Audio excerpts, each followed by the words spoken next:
안녕하세요. 임현주입니다. 빅뉴스 지금 바로 시작해보죠.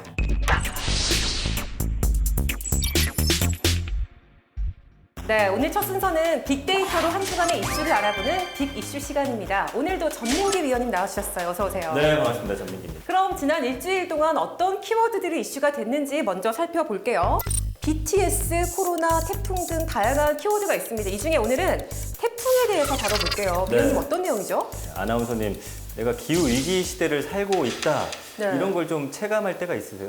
저는 요즘 매일매일 느꼈어요. 특히 이번에 장마가 무척 길었잖아요.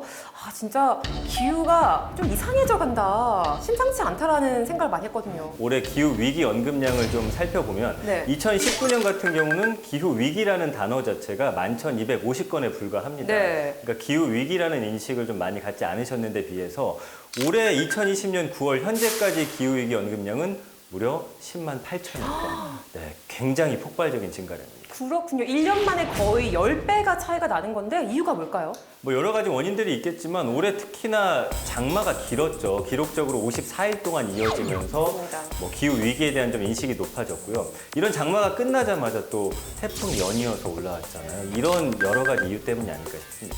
그렇다면 우리나라에서 네. 기후 위기 키워드를 검색하면 어떤 단어가 나오죠? 그 연관어를 보시면요. 네. 온난화, 장마, 물폭탄, 정책, 뉴딜 같은 단어들이 눈에 들어왔는데요. 최근 장마로 인해서 기후 위기에 대한 관심이 늘고 있는 동시에 그렇다면 이걸 어떻게 해결할 것인가? 맞아요. 정책이나 뉴딜 같은 연관어를 보면 사람들이 해결책에 관심을 갖고 있다는 걸 알 수가 있습니다. 그렇습니다. 저희가 얼마 전에도 이 그린 뉴딜과 관련해서 그린 리모델링 같은 소식들 전해드렸거든요. 이런 정책에 대한 사람들의 반응은 어떤가요? 기후 위기에 대한 정부 정책이죠. 그린 뉴딜의 감성어 분석을 먼저 보면요. 43.1대 16.7로 긍정적인 반응이 우세했습니다. 네. 감성어들 살펴보면 긍정 감성어에 도약하다, 공감, 가능하다, 적극적, 위기 극복. 그러니까 저탄소라는 그런 감성어도 있는데 저탄소로의 어떤 환경 정책 변화로 인해서 우리가 이걸 적극적으로 실천해야 되고 이렇게 하면은 위기를 극복할 수 있다라는 마음들이 좀 모여지고 있는 거고요. 부정 감성어는 역시나 취약하다, 밀리다, 충격. 네. 역시나 아직까지는 우리가 환경 위기라든지 기후 위기에 대한 인식도 부족하고 여기에 대한 정책이 아직은 조금 부족하다라는 인식들도 하고 있습니다. 기후변화 얘기 들으니까 저는 푸른 하늘의 날이 생각이 납니다. 푸른 하늘의 날은요, 유엔에서 채택한 공식 기념일이자 우리나라 국가 기념일이에요. 특히 우리 국민들이 제안을 해서 더 의미가 있었죠.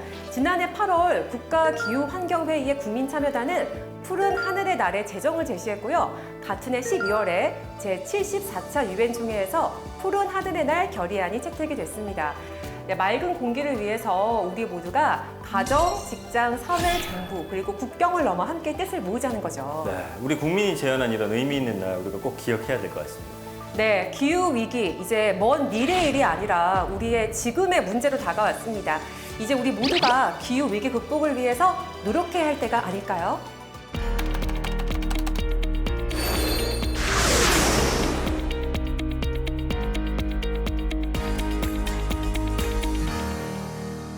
네, 이번에는 한 주간의 정책 소식을 전해드리는 공감 정책 뉴스입니다. 정부가 지난 1일 2021년도 예산안을 555조 8천억 원으로 확정했죠. 정부 예산안을 주요 열쇠말을 통해서 알아보겠습니다. 1. 한국판 뉴딜, 포스트 코로나 시대의 선도 국가로 도약하기 위한 발판을 마련하는 프로젝트죠. 디지털 뉴딜, 그린 뉴딜, 안전망 강화에 총 21.3조 원을 투자하고요. 2. 국가 균형 발전, 지역 발전 3대 핵심 과제인 지역 발전 투자, 지역 경제 활력 제공, 지역 소멸 대응에 16.6조 원을 투입해서 본격적인 추진을 시작합니다. 3. 청년 희망 패키지, 높은 청년 실업률과 주거비, 또 학자금 부담에 허덕이는 청년들을 지원하기 위해서 일자리 생활 안정, 교육, 복지 등 크게 세 분야 청년 희망 패키지에 총 20.7조 원을 투자하고요.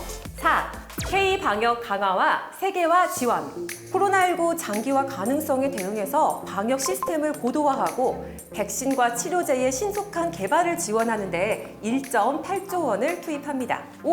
민간 소비 창출, 내수 회복 효과가 큰 분야에 소비 쿠폰과 이용권을 지급하고요. 또 지역사랑 온누리 상품권을 발행하는 예산을 1.8조 원으로 늘립니다. 이를 통해서 18조 원의 민간 소비 창출 효과가 나타날 것으로 기대하고 있습니다. 네, 위원님, 이렇게 예산안을 중점 프로젝트로 살펴봤는데요. 이 예산안의 연관어는 어떤 게 나왔어요? 네, 이 정부 예산안 발표 이후에 지난 한 주간 일단 예산안 언급량은 총 9,700여 건이었고요. 다음과 같은 연관어들을 볼 수 있었습니다. 네. 코로나, 디지털, 한국판 뉴딜, 지원금, 일자리. 이 주로 예산안 중점 프로젝트와 관련성 있는 연관어들이었고요. 현재 많은 사람들이 관심을 갖고 있는 이슈가 되고 있는 추경 예산, 재난지원금 같은 키워드들도 눈에 띄었습니다. 네, 이렇게 예산안 감성어 분석으로 긍부정 비율을 또 볼 수 있었다고요? 네, 예산안 감성어 분석 결과 긍부정 비율이 36대 16.3으로 긍정 비율이 높게 나왔습니다. 긍정 감성어의 경우에는 안전, 회복하다, 위기 극복, 적극적 등이 높게 나왔고요. 부정 감성어에는 위기, 피해, 경기 침체 등이 나왔는데요. 코로나 위기를 극복하기 위해서 적극적으로 정책들이 발현돼서 많은 국민들에게 도움이 주기를 기대하고 있습니다. 그렇군요. 이번 예산과 지원이 도움이 필요한 분들에게 꼭 힘이 됐으면 좋겠습니다. 네. 네, 분석 고맙습니다. 고맙습니다. 네, 오늘 저희가 준비한 소식은 여기까지입니다. 저희는 다음 시간에도 흥미로운 분석으로 찾아올게요. 그럼 다음 시간에 또 만나요. 안녕!